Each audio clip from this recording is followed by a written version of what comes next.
Nothing has broken. I think what kind of broke was like my hypnosis with like just having that tab open on my computer all the time. Honestly, and I'm not saying this just to be super like unrealistically positive. Like it's just been one of the best decisions I've made in business. We figured out a way from a delivery side of things. That just means managing timelines better with clients, and it's just nothing but upside. It's probably putting a limit on our growth potential, and how much scale there is and at what speed we can scale.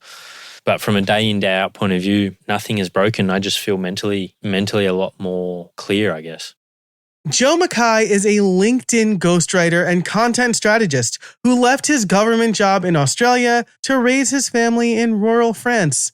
It sounds idyllic. He's built a thriving content agency while living the ultimate solopreneur dream. But get this, he doesn't use AI in his work. That's right, Joe is a self-proclaimed AI vegan. And just like with Whole30 or Keto, what started as a 30-day experiment has turned into a lifestyle. But as you heard in the cold open, nothing in his agency broke. He's feeling more mental clarity and, dare I say, more human? I've been down an AI rabbit hole for a few months now, so this is a refreshing look at how we can build a successful, scalable business in 2025 without using AI at all, despite what all the self-proclaimed experts say. If you're overwhelmed by a chaotic business that's stealing time from your family, Streamline Solopreneurs for you. Hey everybody, my name's Joe Casabona and I've been there. And on this show, I will show you how to turn chaos into clarity so you can stop checking your email at the playground.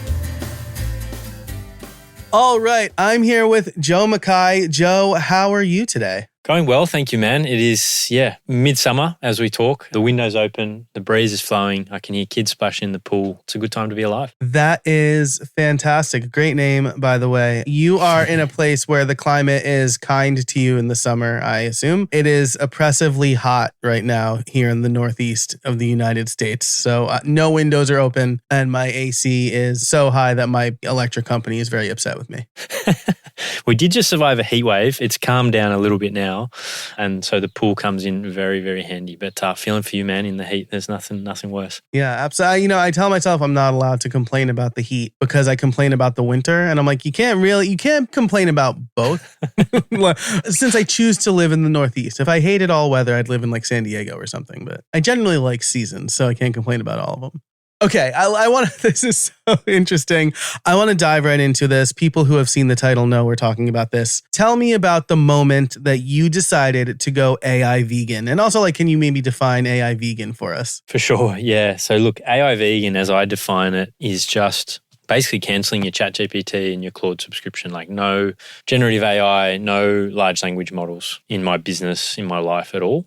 The moment, so this is funny because I did actually post about this on LinkedIn, but there was literally a moment, it was a Friday evening, been working with a good friend of mine on branding and launching my LinkedIn content agency. And we're just going back and forth on positioning and the business model and all this kind of stuff. And I just had this nagging sensation for a while. This is in June 2025 and things were going really well with the business, which is why I was kind of looking to brand it and really scale it.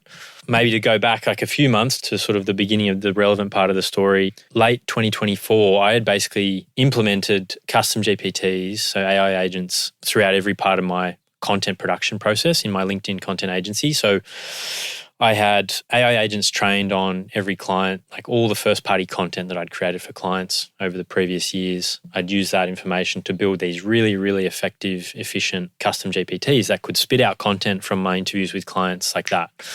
And at the time, I thought this was like the golden goose. This was the secret to scale my business to the moon. But what I realized over time, over the next few months of really kind of leaning into that strategy, producing more content kind of faster, the goalposts and like what we focused on as an agency shifted from focusing on what the audience really wants to read and what is going to be engaging for the audience and started shifting towards, does this kind of pass the test of feeling like it's human written, or like, is this going to get approved? We completely lost sight of the objective. And so I've been wrestling with this idea of like, what are we doing here? Like the clients aren't concerned. We're delivering good work. We're doing it fast. We're efficient. But I kind of just played out in my mind, like midterm to long term. It's only a matter of time before people start asking, how does AI fit into our process? once we answer that question, it's like, okay, so you've got an AI agent that's trained on my voice and my content. Like, can you just give me the keys to that tool? And I just struggled to see from a business proposition how I fit in the middle there with having any kind of value add in the service that I provide. And it just didn't sit right. Like I listened to your voice note recently about are you outsourcing your critical thinking to AI? And I was definitely on that, somewhere on that slippery slope. And so I just texted Matt, a friend of mine that's helping me with my agency positioning. And I was like, AI vegan. I just want to go AI vegan. It was literally a WhatsApp message. I started as a 30-day experiment. Instantly just felt like a weight off my chest. Like it was just a completely new way of looking at things. And yeah, we're about 2 months in now and I'm not going back. This is now kind of part of our positioning. This is part of our branding and here we are. Oh man, this is really great. I love hearing this because I think there's a lot of, AI is the thing to have an opinion about right now, right? Like I fall victim to it too because I'm trying it more. I'm using it for like vibe coding. But there are like a few non-negotiables where I definitely don't use AI, right? And that's like my writing. Because like you said, it feels like a golden goose. It's almost like, so I was a software developer for a long time. And something that we talked about a lot when I was in college and grad school was the offshoring problem, right? So like we would outsource a lot of programming to other countries where it could be done cheaper. But there was a big problem. There was like a cultural rift. So like the people we were offshoring to didn't necessarily understand who we were building the software for. It would come back wrong. It would be done overnight it would be nighttime in the United States. And so there was like long lead times. And I said pretty early on, I'm like, these jobs are going to come back. Like, it's like anything. Like my dad says, buy cheap, get cheap, right? If it looks like a shortcut and it feels too good to be true, it probably is. And sounds like you realize that. Like you said in my voice note, I realized that like AI is really good for a few things, but especially our most critical work, it can't replace us. I feel really strongly about that. People like it will be able to. And I'm not convinced that it will. Look, I agree. And I'm not a technologist, but just from the way large language models work, they are not thinking. Like I hear a lot of this talk about using AI as a thought partner and all this kind of thing. And, what it's doing is lining up sequences of words that probabilistically the most likely and that we can read and we can interpret meaning in those sequences of words. But like, it's just not thinking. Like it doesn't know your client. It doesn't know your business. It doesn't know you. It can line up words in a string that make you think that it knows you, but at least the technology we have available now in a large language model, it's not thinking. And I think that's where really the danger is. And then I think the final point the point that I wanted to make here is like, this isn't necessarily like an ethical stance for me. It's like I'm not judging anyone for using AI. It's really just for me like I don't drink alcohol because I tried a whole bunch of different rules and parameters and boundaries to set for myself to be comfortable with the relationship I had with alcohol, and I couldn't stick with them. So I don't do it anymore. Like that's my only way to solve that problem. And I feel the same about AI. Like I found myself going down this slippery slope of asking it for more and more help. And rather than having some sort of gray area or different parts of the process or whatever, for me, it was just like, I need to go cold turkey. And it's actually, it's completely changed my worldview. Yeah. Gosh, that makes so much sense, right? I have type 2 diabetes. And the only thing that's really worked for me is having a continuous glucose monitor because that's, because if I I can just have a milkshake here. And then all of a sudden, right, I'm having like pizza for lunch and Chinese food for dinner again, right? And a bagel for breakfast. Those are the 3 New Yorker food groups, right? Bagel, pizza, Chinese food. So like it is a slippery slope, right? And when you feel like you can't read the label from inside the bottle, they say, right? And like when you're in it and you think you're doing great work, it's like, wow, I have generated stuff with AI and I'm like, this is great. And then I would come back to it like a few days later and be like, this is garbage. Claude said strategic 14 times in this document. And on first blush, I was like, oh, this is better than what I would write. It would have been better to write nothing. And I'm glad I didn't ship it that way, right? Yeah, I mean, I think that sensation we get when you prompt your AI and you get something back and you're like, yes, like this is great. I think for me, I identify myself as like a high functioning lazy person. And so I think what that really is, that feeling is like, wow, like I can take this task off my list now, like this job is done and I can get to the next thing. And I think that's what makes it so kind of tempting, I guess, and such a slippery slope because you're not necessarily critically reviewing what's happening. You're just more like, okay, this is at a point now where I can mentally cross this off my list and get on to the next thing. And as a high-functioning lazy person, that's a risky place for me to be. And the culture aids that, right? Like I have an episode coming out with Amanda Getz where we talked about this. It's like the hustle culture dictates volume over everything, right? sacrifice family time as long as you make a few extra bucks, right? Oh, I published 100 pieces of content in 90 days. But like, so what, right? Like, you can get a bunch of prefab crap, or you can get something that's handmade and of actual quality, right? And like, which one what do you want to be associated with? And I think that's a really, like you said, it's a slippery slope. Okay, so I want to, before we get into like the nuts and bolts of your experiment and how it's changed you and what you're doing now, I want to level set a little bit. So like, tell me, what is one tool that you can't run your business without? LinkedIn. I run a LinkedIn content agency, so we would not have much to do if LinkedIn wasn't around. This is really interesting to me because I would say I'm social media vegetarian. I can't say I'm vegan yet. I don't have any social media apps on my phone, and I have locked myself out of Twitter, Facebook, Instagram. I don't have a Threads account. So like LinkedIn and Blue Sky, for what Blue Sky is worth, are the only things I can really access. As somebody who runs a LinkedIn content agency, do you find you are on the platform a lot, or like have you been able to compartmentalize that because it's like work? Do you know what? LinkedIn, so I've said this a few times now, but I really like it. I think of LinkedIn as the One Ring in Lord of the Rings. Yeah. It is so powerful. It's incredible. I can't believe the opportunities that are there on LinkedIn and the business that I've built, but if you use it too much, you will turn into Gollum. And I've definitely felt that at different times in my life, in my career. So I'm the same as you, social media vegetarian, not on any of the others. LinkedIn is a tool of the trade. But it is, this is $1 trillion industry that's kind of pointed at the very base of your brain, that's designed, engineered to keep you on platform. And so I've definitely fallen into that trap every now and then. And I mean, part of what I'm trying to do is figure out how do I guess do more of that in a sense for clients and really keep clients focused on what they have to do in life. Like, my number one goal for clients is that they spend as little time as possible in LinkedIn and get on with building their businesses and living their lives and spending time with their families. Yeah, so important, right? And that's like, I definitely struggle with that. I'll post on LinkedIn and then everyone's like, the first hour is the most important. And then like, I'm checking and blah, like liking and comment. And then I'm like, well, my whole day is blown now because everyone says like 8 a.m. Eastern time is the best time to post and the first hours, and like I am most productive before 9 a.m. So it's tough to balance. I think I've just decided I'm going to do what works for me. And 100%. If the algorithm, hopefully I resonate with people and not the algorithm. Couldn't agree more. So speaking of, walk me through a productive day for you. Like how do you determine what you're going to do when you wake up? How long do you work? When do you call it quits? Because usually you have kids, right? You're self-employed, you have kids. You live in France, which isn't nice. It's beautiful. Yeah.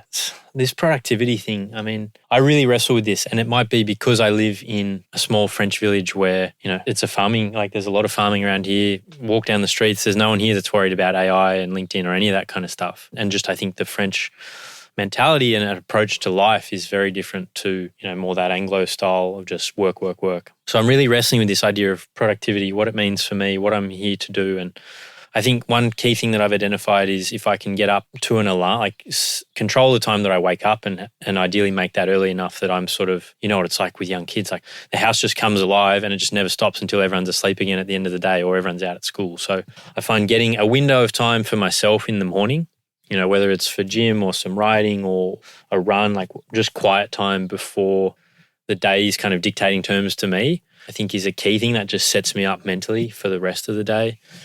And then in terms of what the actual tasks and stuff look like, I mean, really varies. I think the phase I'm at in my business right now is having unique, original thoughts. And for me, that needs like breathing space, that needs silence, that needs quiet time, it needs time away from the screen. Like it almost needs the opposite of productivity in the short term to kind of unearth stuff, like delegate to the subconscious and let stuff come out when it's ready to come out. So, and that's kind of like my ideal scenario, right? But I've got a business to run. I've got clients that need stuff, like life happens. So that's a constant sort of tug of war, trying to carve out space for just boredom almost, just letting thoughts drift in and out while actually getting stuff done.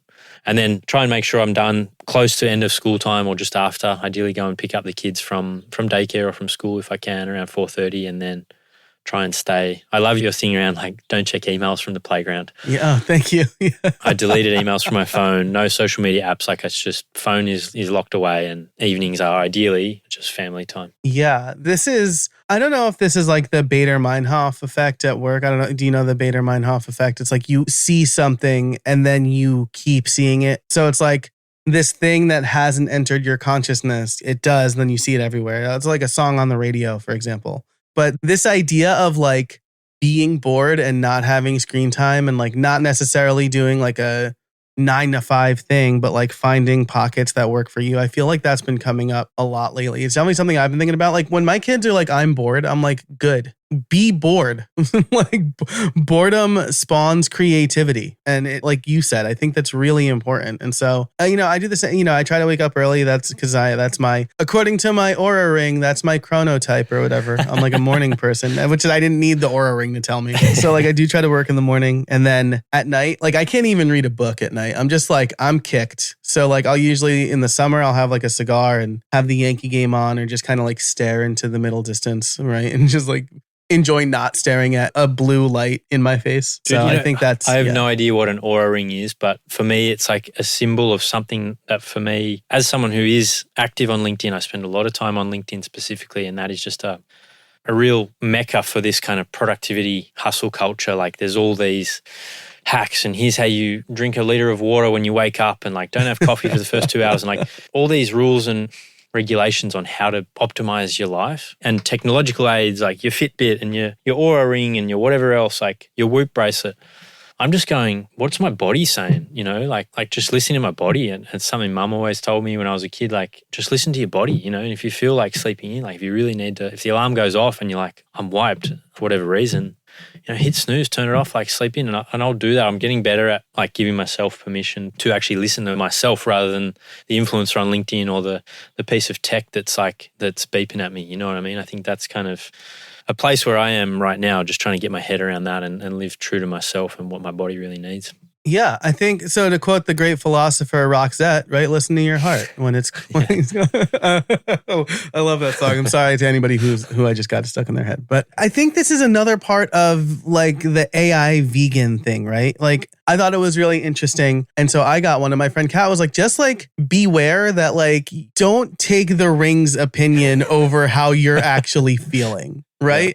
And there'll be some days where it's like, hey, are you feeling okay? Like you're showing mine. And I'm like, I feel fine. And I'm like, am I sick though? Like my ring is telling me I might be sick. Am I sick? And I'm like, what's wrong with me? Or like, oh, you slept amazingly. Like go for the gold. And I'm like, I feel like garbage right now. Like what? So you're absolutely right. I like the data, but you cannot let it. Like you can't let it supersede what like our bodies have been telling us for like millions of years, right? Hundreds of thousands of years, millions of years, like how to feel. We shouldn't ignore that, right? And it's just like outsourcing critical thinking to AI. Like we know how we think and how our clients think, and we have lived experiences that AI can't possibly have. And I think that's really important. Absolutely. Nick Bennett, who's great in, works with solopreneurs, and I saw his analogy around solopreneur guy. Yeah. Yeah. I saw his analogy around like the GPS, and time got like my dad would just drive around Sydney and just knew where to go. Like we had a street directory in the car in case, but he just had a sense of direction, you know what I mean? Whereas we now just have, you just punch in your GPS and like you just follow that rather than actually, kind of sensing this thing. So I don't want to sound like the old man just yelling at a cloud and like trying to go and live off the grid and live under a rock. But I'm in a process at the moment of like just consciously sort of stripping out some of the technological influences, I guess, in my life that are, because we love data. We gravitate towards the thing that's measurable and like attribution and all this kind of, and in the marketing game, like that is ripe for that as well. But it takes you away from like the gut check, I think. And so I'm trying to get a little bit more back into that. Yeah, that's so true. I saw Nick post that and I'm like, God, I'm so mad I didn't think of that.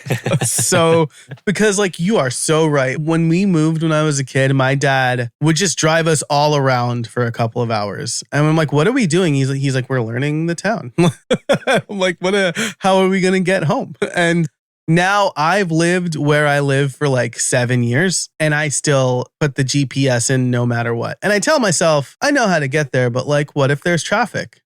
Right? And it's like, that feels dumb because I know how to get to my kids' daycare and I still punch it into the GPS because God forbid I sit in like 5 minutes of traffic, right? Like, Yeah. So. Yeah, it's such a great analogy. Shout out to Nick. I'll link to him and everything we're talking about in the show notes, which you can find over at streamline.fm or in the description wherever you're consuming this content.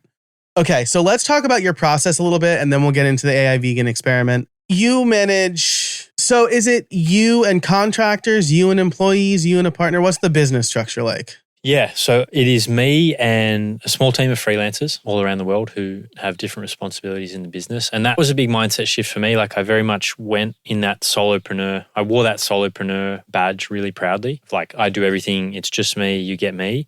Pretty soon in this line of work, with just a rolling weekly deadline of like you have to ship content every single week, I found myself just in this content factory and wasn't loving it. And so that's where I've started to embrace the agency mindset more, where it's like I can assemble a team of experts to do better work than I could do on my own and give better results for clients while not having to do everything myself. So that's been a switch that I've made recently, but purely freelancer setup. And that's so tough, right? It's like, because like I tell people I coach and I've gotten the question a couple times, am I getting you or am I getting someone on your team, right? And like when you are a solopreneur and you build a brand around you, people will want you. And so that mindset's really important because like how much do you want to scale, right? And how many clients do you want to turn away? And I think like, having a good team, automating and delegating is the way to reasonably scale and still kind of, like I decided a long time ago, I don't want proper employees. Like I don't want someone else's livelihood to really depend on me.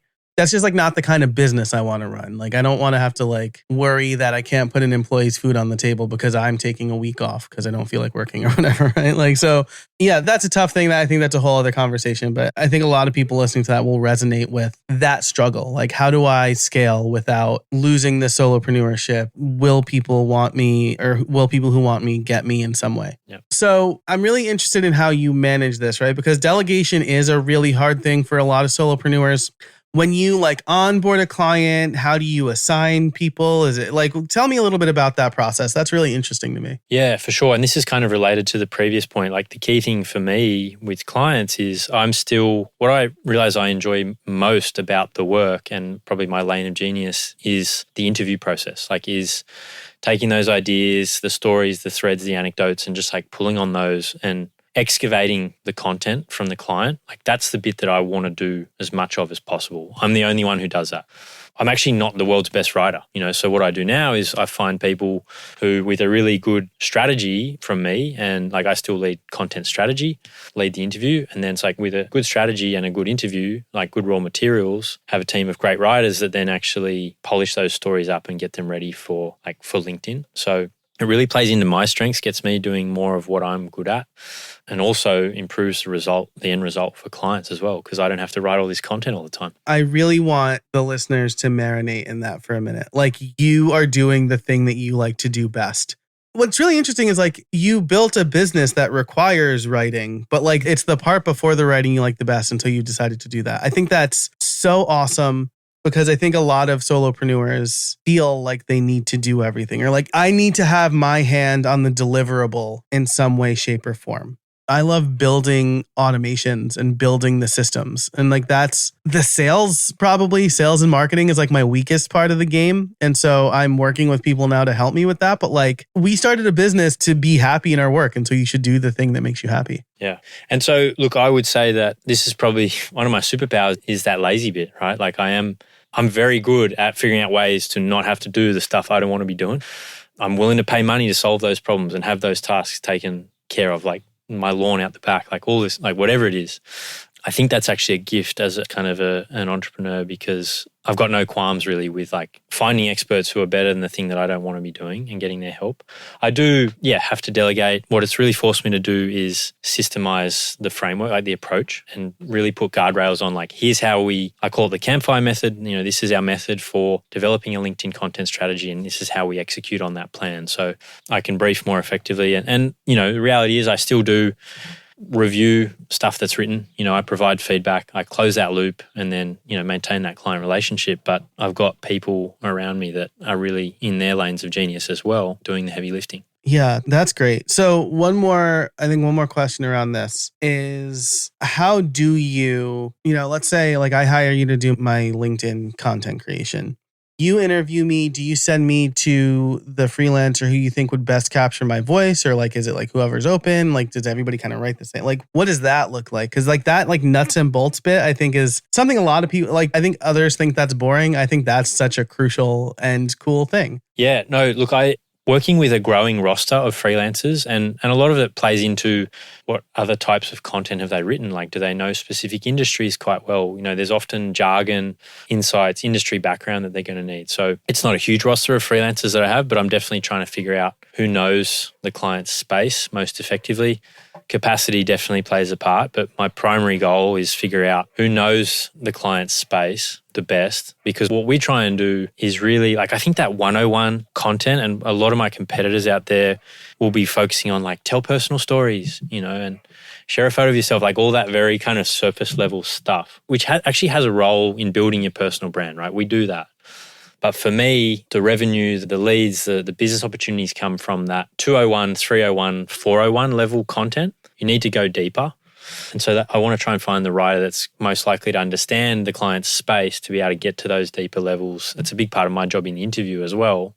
That's kind of the key decision-making criteria that I have around which freelancer to put on which client. That's so key. I hired like a ghostwriter, I guess, to help me make more content for my blog a few years ago. And like, they kind of just wrote about what they wanted to write about, instead of writing about like things in my voice. And I'm like, I'm paying you to write like me. It doesn't have to be me, but like you're writing like you and things you want to, like, it just didn't work out. So like, that's a really important part of it, right? Which is also probably why you went AI vegan and you're not going to go back, right? So like, tell me, you said that you built all of these custom GPTs. What did you have to, when you turned them off, what happened? Yeah.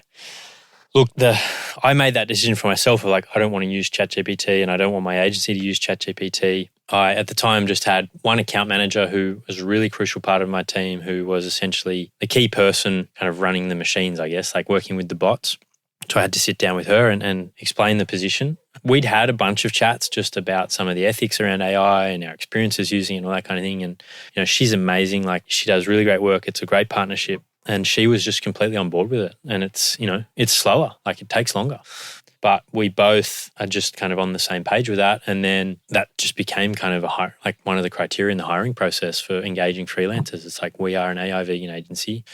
It's probably enforceable. Like, I can probably tell most of the time if you're going to use large language models. You could probably also get stuff past me, but it's kind of just a position of like, just don't be silly. Like, we don't use large language models. And so you're either in with that or you're out. And it's just part of the process. And I think that's like really, I mean, for people who are using it right now, I think that's like a pretty hard line in the sand, I think, right? Like, if you tell somebody that and they're all in on AI, like maybe they're really hard up and they'll tell you that they want the job anyway. But I'd have a hard time taking a job where they're like, where my process is not right, like right up front. And you're like, hey, this is not our process, right? Well, I have to say the most interesting thing about this whole experiment has been just how many, I did not expect this at all. I'd say dozens, if not hundreds of creatives, of writers, of illustrators came out of the woodwork on LinkedIn when I wrote up a bit of like a manifesto kind of deck around this AI veganism thing. And there are so many like-minded people out there who just don't want it. It's kind of almost become a talent pool for me as well. Where it's like, this is what we're about. And so if it's not part of your process, this is the place for you. Like, we have work. We want to support great writers and great creatives. So yeah, we're not going to be a fit for a lot of suppliers out there. And that's par for the course. Yeah. And the other thing I want to key in on is, like you said, it's slower, right? And I think that's like, I wasn't having an argument with my wife's uncle. He was just talking as he's wont to do. I don't think he listens to this show, but he'll know I'm talking about him. He doesn't now. He does.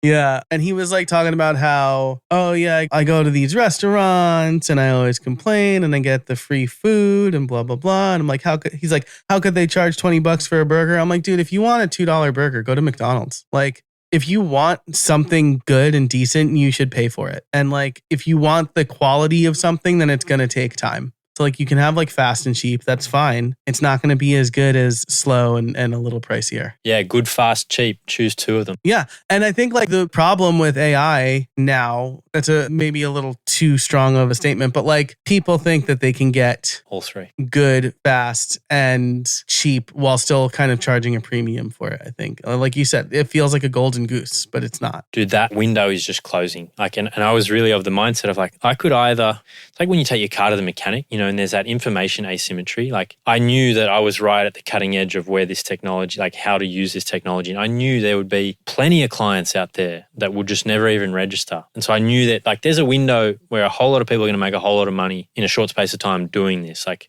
kind of sticking a consultancy layer on top of ChatGPT. And I was like, I could try and fill my boots during that window of time and just know that I'm on kind of a sinking ship and just never really feel good about it. Or I can just opt out of the whole thing and figure out put those constraints around myself and use that to figure out a creative way to go forward. And that's kind of where I've landed. But I have no doubt there's going to be a lot of people that do really well out of that information asymmetry of like what's possible with AI and just helping people who don't have that same know-how. And that's the world we're in. There's nothing wrong with that, really. Yeah. Yeah. I do think it's like the people who are viewing it or anything as like a get rich quick scheme is almost like the same people who like take creatine or whatever to work out and build muscle. Like you're going to just have to do that the rest of your life or you're going to end up like really fat and unhealthy, right? Because the moment you stop doing the shortcut thing, it is going to go the other way. I'm really bullish about that. So, okay. So I would say you would say the quality of the work got better. Did anything break when you went AI vegan? Nothing has broken. I think what kind of broke was like my hypnosis with like just having that tab open on my computer all the time. Yeah. Honestly, and I'm not saying this just to be super like unrealistically positive. Like it's just been one of the best decisions I've made in business. We figured out a way from a delivery side of things. That just means managing timelines better with clients, and it's just nothing but upside. Like it's probably putting a limit on our growth potential, and how much scale there is and at what speed we can scale.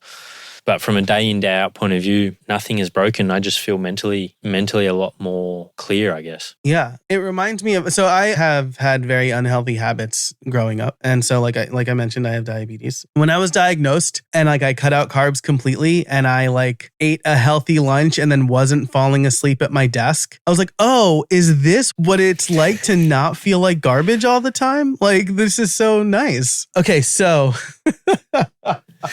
I like to ask this of every parent. How has being a parent actually made you more efficient in your business? It's given me a reason not to work more. It's given me a reason not to just stay plugged into the evenings, on weekends. I think it's just really increased the opportunity cost of working, I guess is how I would describe it. There are little ones out there that would love nothing more than just to have a wrestle or kick the ball in the garden or jump in the pool. And so it's just brought perspective. It's like, do that while they're young. I think that would be the most powerful influence my parenting has had. Yeah, so good, right? If you have nothing else and you just have work, it's easy to work from the moment you wake up to the moment you go to bed too late, right? But I, like you, I assume, consider myself very lucky that I get to work from home. And if I want to see my kids, I can go upstairs. And it's just, I think it's really important because like parenting is also hard. And like there are moments where you get super frustrated and you're like, I'm trying to record, leave me alone. But like it's had such a net positive on my life, right? I mean, this is why I have my whole mission, right? Because I think like I probably would have become like a hustle bro and been like, oh yeah, work is everything. I love solving problems. My job is my hobby, right? That's like the saddest thing that anybody could say to me. So I agree wholeheartedly. I'm really glad you said that because it is really important. So how do you kind of draw boundaries to protect family time? I think we touched on this a little bit, but like, what's the nitty gritty of that look like? This is really hard. And it's something that it does cause some friction sometimes because like, I want to put my family first. Like I want to put my kids first. I want to spend time with my kids. But like as an entrepreneur, like as someone building a business, like there are some times when you're just like zoned in, like it'll be a morning and I'm like, I just really want to get up into the attic, which is where my office is. And like, I just want to do this XYZ thing. And there is a spilt bowl of cereal or there's like a drop off that needs to happen or like there's something in the way of that. You just feel like you need to strike when the iron's hot and you're just like, oh, like I know this is deep down, like this is what I'm here for. Like I'm doing it for the kids and I want to be with the kids, but sometimes day to day, or like, 4:30, they're running the door from school and you're just like finally getting into a groove of like writing something. And you're just like, hang on a second, just give me 20 minutes. So I do actually sometimes lock the door from the inside here. I'm up in the attic on the 3rd floor, and I just sometimes lock the door and just say, guys, like, give me 15 minutes. But, overall, like I would say 8 times out of 10, it's just that is part of doing business as a solopreneur, as someone who works from home, is like the kids are going to win. Like I'm just going to embrace that, and try not to beat myself up about it and remind myself of really the priorities in life. But there are definitely some moments of kind of agitation because we don't have this separation. You don't just jump in the car and then, you can't be distracted. You can't be tempted. You don't hear kids laughing. Like I think that's one thing that I love working from home. I love not commuting, but it definitely, those two spaces, those two lives like butt up against each other and sort of there's a bit of friction there sometimes. So that's a bit of a challenge for me. Do you find something similar? Absolutely. Like, I mean, like when I'm in it, because like I'm like getting in the zone for me is like the 2 weeks. This is a baseball analogy. I'm really sorry. But like there are players who will be like super hot for 2 weeks of a 6-month season. And like when I'm in the zone, like it feels like that. It's like I'm going to get hot for a minute and never again. So like I need to do this right now. Or like I'm in my basement. I can't lock the door because the laundry room is also here. But there's like a red light outside my office, like when I'm doing stuff. But like, when the kids are playing right above me, it sounds like chaos. Or like when someone's screaming or like my wife is losing her temper. She gets mad at me for going upstairs. She's like, you're supposed to be working. And I'm like, I can't hear what's happening and not come upstairs. So like, it is really tough. And then like, on the other hand, how do you handle business emergencies during family time? Because like, I'll say like, we went to Disney World at the beginning of May and I spent like a solid few weeks making sure all of my clients knew I was like persona non grata for that week. Didn't bring a laptop or an iPad, couldn't check my email. Well, I checked my email, but never sent an email. Mostly because like if I came home to an inbox of like 600 emails, none of them would get read. I'd just be like, well, the important ones will come back. So like, but I had a friend who, if there was like an emergency, like he was getting access to my email, my VA, but like, that's not something that I do on a daily basis. It's not like I text my friend and I'm like, hey, I'm going for a walk. If emergencies happen, you're on call. So like, how do you handle stuff like that? Yeah. Do you know what? First of all, I would say my wife is incredibly supportive in this. Like if it is dinner time or something happens and like I need to quickly duck up and solve something, she's amazing at supporting me in doing that. I think I couldn't do it without her. I also just have a really, I think maybe healthy dose of perspective of like, I'm not saving lives, Yeah. So if your post went up with the wrong video or the wrong caption or there's a typo or like, I don't know, like insert whatever, business emergency I could have, like I'll handle it when it's like when I'm back online kind of thing. I really try not to have my phone around me when I'm, not working. I try not to have my phone around me when I am working as well. But, I just kind of go, business emergency is just never going to be that big of a deal. Mm-hmm. I think if I was planning a long holiday, I'd love to go to Disney World. I can't wait for our kids to be old enough for Disney World.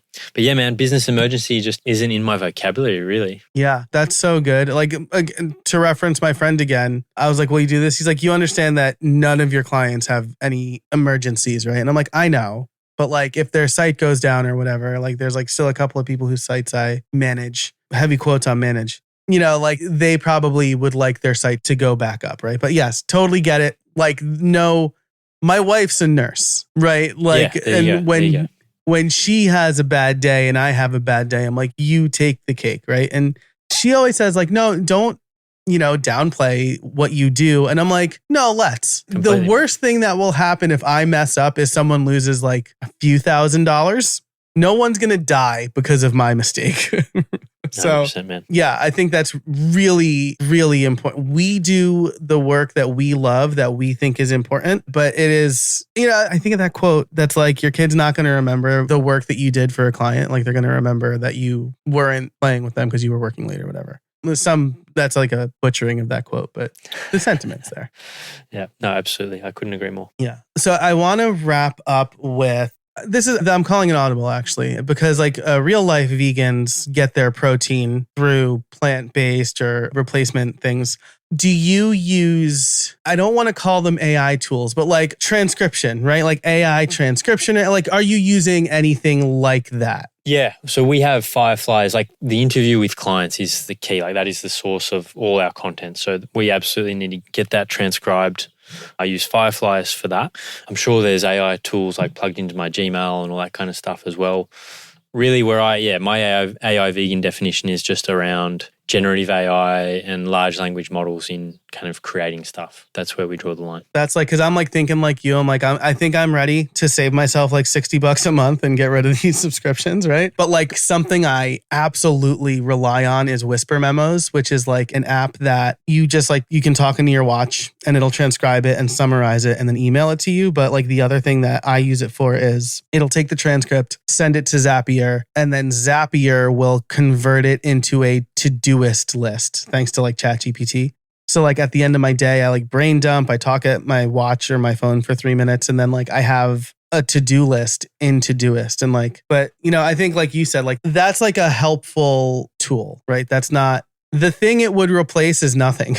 Like I would just be like, I hope I don't forget these things. So I'm like, but dude, like, I mean, you've been running your business. You must have run your business before these tools existed, right? Like man, I've got a set of Post-its. I know it's not ideal. You know, I scribble stuff down and try and systemize, delegate. It's sort of, I just go, we lived and operated and were successful before all these things existed. You know what I mean? Yeah, absolutely.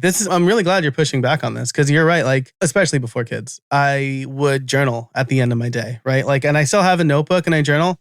I think where this has been helpful, and again, I don't need the AI part of it, right? I think I could just talk into voice memos and like get a transcript later. It's like if I'm working up until the moment I have to go to pick up and I'm like, I hope I don't forget. Like that's where like I will just like hop in my car and talk for a few minutes. But like you're right, like I don't need the AI tool is just an add-on. Actually, Todoist has rolled out, I think it's called Ramble, a feature they're beta testing, which basically does that. So yeah, so I mean like my little AI tool is probably getting Sherlocked, which is fine by me. The fewer dependencies I have on other things, the better. But yeah, so I did want to ask that. It's like, how are you getting the protein in your diet of AI veganism, I guess? Productivity protein.